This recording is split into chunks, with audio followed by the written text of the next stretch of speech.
explain the causes of the 1976 students' demonstration. So we are saying on 6th June 1976, there was a student demonstration that involved 15,000 pupils. The demonstrators began from Orlando West Junior Secondary School. The police fired in the students, killing 25 of the demonstrators. So we are like saying the year 1976, students rose up in Soweto. But of course, we need to understand the key causes of the Soweto uprising or the students' demonstrations of 1976.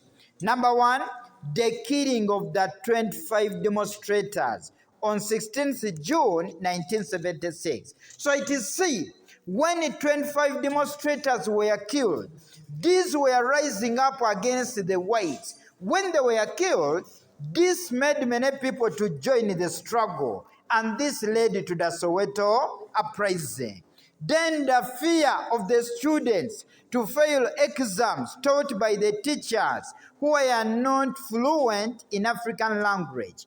It is said the students feared to fail exams which were taught by teachers who were not fluent in their languages. This meant that they were not understanding.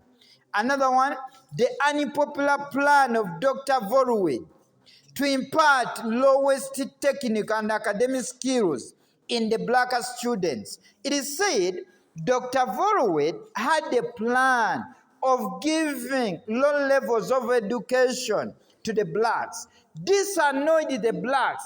That's why they rose up and they staged a demonstration.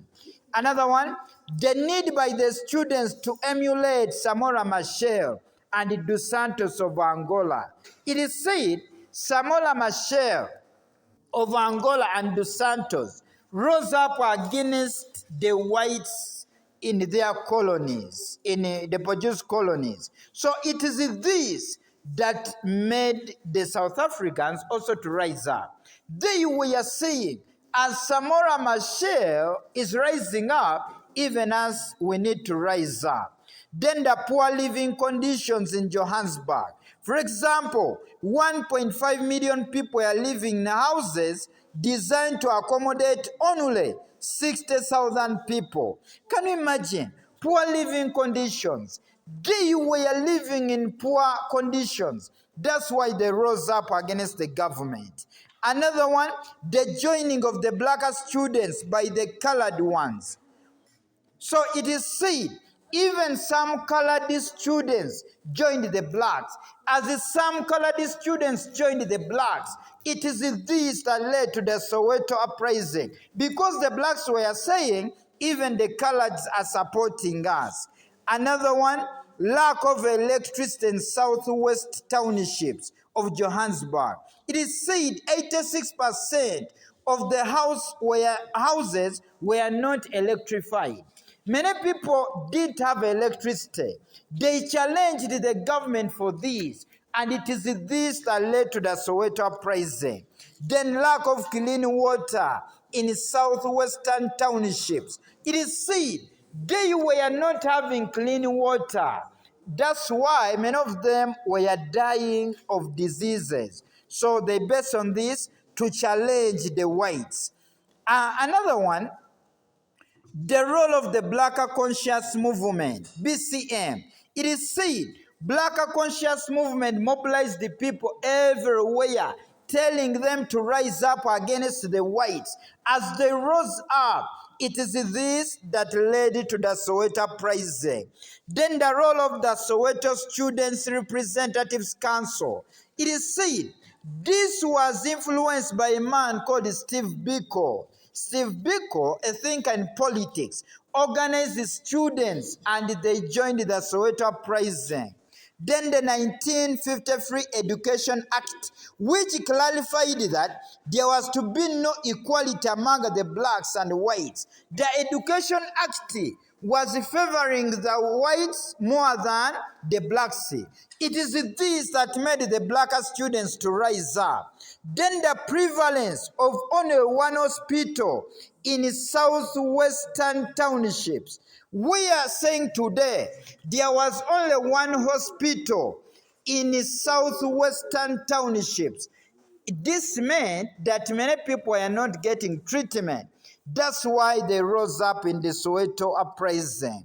Another one, the government ordered to all teachers to teach math, geography, and history in African language.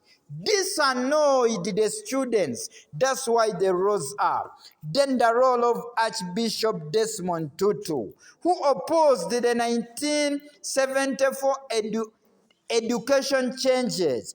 Desmond Tutu, a man who had so many followers, a man full of religion, mobilized the people. And of course, by this time, the students joined because of the influence of Desmond Tutu.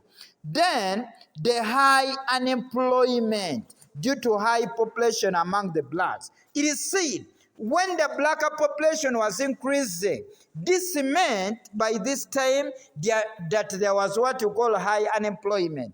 People didn't have jobs. They wanted the whites who were in the government to give them jobs. As the whites failed, they rose up in an uprising. Then the students were opposing the increased house rent, which did not correspond with the increase in wages. We are like saying today, the students were opposing the increase the house rent. It is said the rent, there was what you call increasing house rent, and the students didn't have money to pay for this, even their parents. That's why they rose up. Then the role of a 19-year-old boy, Mashinini. It is said a 19-year-old boy, Mashinini, mobilized the people and convinced the fellow students to rise up, which led to the Soweto uprising. Then the refusal by the whites to construct entertainment centers in southwestern townships. It is said there was only one cinema hall. Of course, by this time, the students wanted the government to construct entertainment centers.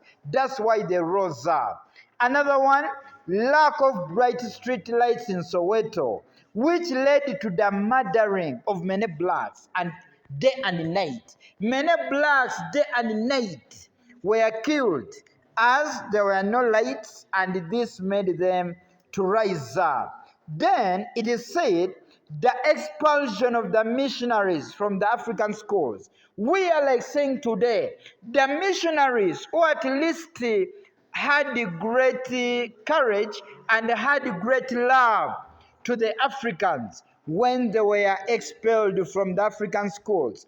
It is this that led to the Soweto uprising.